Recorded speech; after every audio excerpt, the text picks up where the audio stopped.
আসসালামু আলাইকুম প্রিয় দর্শক, আশা করি আপনারা সবাই ভালো আছেন। রাফিস মম চ্যানেলে আপনাদের স্বাগতম। আজ আমি আপনাদের সাথে শেয়ার করব বাচ্চাদের জন্য একটি পুষ্টিকর খাবার রেসিপি। এটি আপনি আপনার বাচ্চাকে সকালে বা বিকালের নাস্তা হিসেবে খাওয়াতে পারেন। দেরি না করে চলে যাচ্ছি মূল রেসিপিতে। এর জন্য আমি নিয়ে নিচ্ছি 3টা খেজুর। খেজুরগুলো ধুয়ে নিচ্ছি। এবার এর মধ্যে থাকা বিচিগুলো আলাদা করে নিচ্ছি। আমরা অনেকেই জানি খেজুর উচ্চ ক্যালোরিপূর্ণ একটি ফল, যার মধ্যে খনিজ এবং প্রচুর পরিমাণে ভিটামিন থাকে, যা একটি বাড়ন্ত শিশুর শারীরিক ও মানসিক দুই ধরনের বিকাশ বৃদ্ধির জন্য পরিহার্য। এ পর্যায়ে আমি খেজুরগুলোর ভিতরে পানি দিয়ে 10 থেকে 15 মিনিট ভিজিয়ে রাখছি। অন্যদিকে নিয়ে নিচ্ছি চিড়া। চিড়াও কিন্তু বাচ্চাদের জন্য খুবই উপকারী একটি খাবার। এই চিড়া বাচ্চারা খুবই সহজে হজম করে নেয়। একই সাথে চিড়া বাচ্চাদের পেট ঠান্ডা করে। এবার চিড়াগুলোকে নর্মাল পানি দিয়ে ভালোভাবে কচলিয়ে কয়েকবার পানি চেঞ্জ করে ধুয়ে নিচ্ছি। আপনারা চাইলে সাদা চিড়াও নিতে পারেন। আমি লাল চিড়া নিয়েছি, তাই 10 মিনিটের জন্য ভিজিয়ে রাখছি। ভিজিয়ে গেলে চিড়াগুলোকে ভালোভাবে আধা ভাঙা করে নিচ্ছি। আপনারা দেখতে পাচ্ছেন এরকম। এখন এই চিড়াটাকে একটি সাইডে রেখে দিচ্ছি। আগে যে খেজুরগুলো ভিজিয়ে রেখেছি সেগুলোকে হাতে চটকে খেজুরের পিওর করে নিচ্ছি।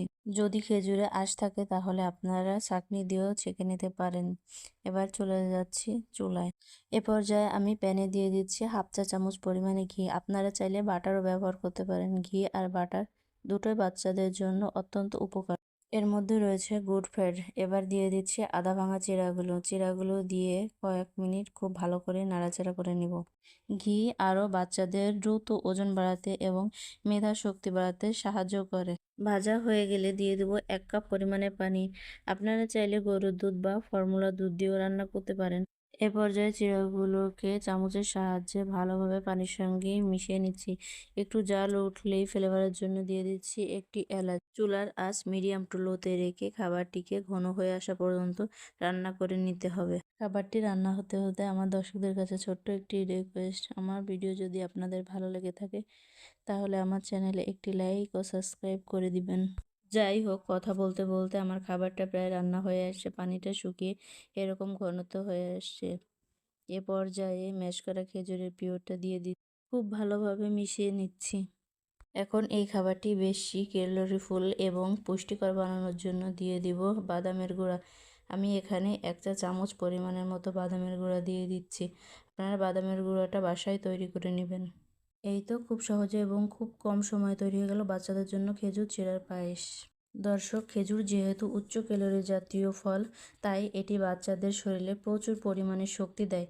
তাই যে সকল বাচ্চাদের বয়স অনুযায়ী ওজন কম, তাদের প্রতিদিন 3 থেকে 4টি খেজুর খাওয়ানোর চেষ্টা করবেন। এই খাবারটি 6 মাস থেকে বাচ্চাদের খাওয়ানো যাবে। সপ্তাহে 2 থেকে 3 দিন বাচ্চাদের খাওয়াতে পারেন। আজকের পর্বে থাকছে বাচ্চাদের জন্য নুডলস রান্না করার সঠিক পদ্ধতি।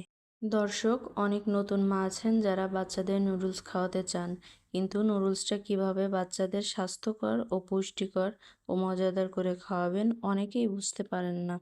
তো তাদের জন্য আমার আজকের রেসিপি। ভিডিওটি যদি শুরু থেকে শেষ পর্যন্ত দেখেন তাহলে আশা করছি আপনি আপনার ছোট্ট সোনামণিকে পুষ্টিকর, স্বাস্থ্যকর ও মজাদার নুডলস তৈরি করে খাওয়াতে পারেন। এ পর্যায়ে কথা না বলে চলে যাচ্ছি মূল রেসিপিতে। আমি আগে থেকে চুলায় একটা প্যান দিয়ে পর্যাপ্ত পরিমাণ পানি দিয়ে ফুটাতে দিয়েছি। এর মধ্যে দিয়ে দিব নুডলস। আমি এখানে ম্যাগি নুডলস নিয়েছি। আপনাদের বাচ্চাকে যে নুডলস খাইয়ে অভ্যস্ত আপনারা সেটা নিয়ে নেবেন। আর চেষ্টা করবেন নুডলসটা যত সম্ভব ভেঙে নেবেন।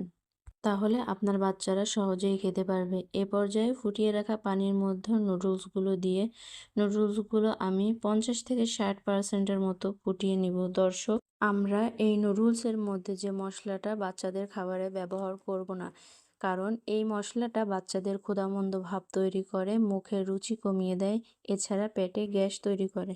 তাই পুষ্টিবিদরাও কিন্তু বলে বাচ্চাদের নুডলসে মশলা না খাওয়াতে। এ পর্যায়ে নুডলসটা 50 থেকে 60% সিদ্ধ করে নিয়েছি। এবার এরকম একটা চালনির সাহায্যে নুডলসটা উঠিয়ে ঠান্ডা পানিতে ভালো করে ধুয়ে নেব। ধুয়ে নেওয়ার একটাই কারণ এই নুডলসগুলো অনেক দিন পর্যন্ত প্যাকেটজাত করার জন্য প্রিজারভেটিভ বা কেমিক্যাল ব্যবহার করা হয়। দর্শক, আমি একই প্যানে ধুয়ে রাখা নুডলস দিয়ে দিলাম। নুডলসটা আরও বেশি পুষ্টিকর, মজাদার ও ক্যালোরিবহুল করার জন্য এখানে দিয়ে দিলাম পরিমাণ অনুযায়ী গাজর। আমি আগে থেকে একটা গ্রেটারের সাহায্যে গাজরটি গ্রেট করে নিয়েছিলাম। এরপর দিয়ে দিলাম নুডলসটা রান্না হওয়ার জন্য 1 কাপের বেশি খাবার বিশুদ্ধ পানি। খুব ভালো করে নেড়েচেড়ে 3 থেকে 4 মিনিটের মতো রান্না করে নিচ্ছি। আর আপনারা চাইলে অন্য সবজিও ব্যবহার করতে পারেন। আমি 3 থেকে 4 মিনিট রান্না করে নিচ্ছি। রান্না হতে হতে আমার দর্শকদের কাছে একটি রিকোয়েস্ট। দর্শক, আমার রান্নাটি যদি আপনাদের ভালো লেগে থাকে তাহলে অবশ্যই আমার চ্যানেলে একটি লাইক ও সাবস্ক্রাইব করে দেবেন। আর এরকম নিত্য নতুন রান্নার ভিডিও পেতে বন্ধু হয়ে পাশে থাকবেন। দর্শক, নুডলসটা সিদ্ধ হয়ে আসছে, পানিও কিছুটা কমে আসছে। এ পর্যায়ে দিয়ে দেব একটি ডিমের কুসুম। 8 মাস পর থেকে কিন্তু আপনারা এখানে ডিমের কুসুম ও সাদা অংশ সহ পুরো একটি ডিম নুডলস এর মধ্যে দিয়ে বাচ্চাকে খাওয়াতে পারবেন। আর 8 মাসের নিচে বাচ্চাদের ক্ষেত্রে কিন্তু শুধু ডিমের কুসুমটি ব্যবহার করবেন, কারণ ডিমের সাদা অংশে কিন্তু অ্যালবুমিন সহ 4টি প্রোটিন থাকে, যেটা অনেক বাচ্চারাই হজম করতে পারে না। অনেক বাচ্চারই অ্যালার্জির সমস্যা হয়।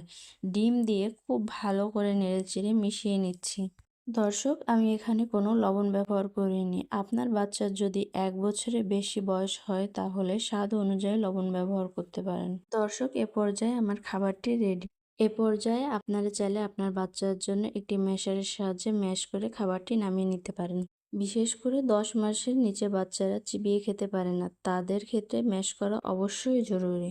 দর্শক, আপনারা আপনার বাচ্চাকে এভাবে নুডলস রান্না করে খাওয়াতে পারেন। দর্শক, এতক্ষণ আমার সাথে থাকার জন্য ধন্যবাদ। আল্লাহ হাফেজ।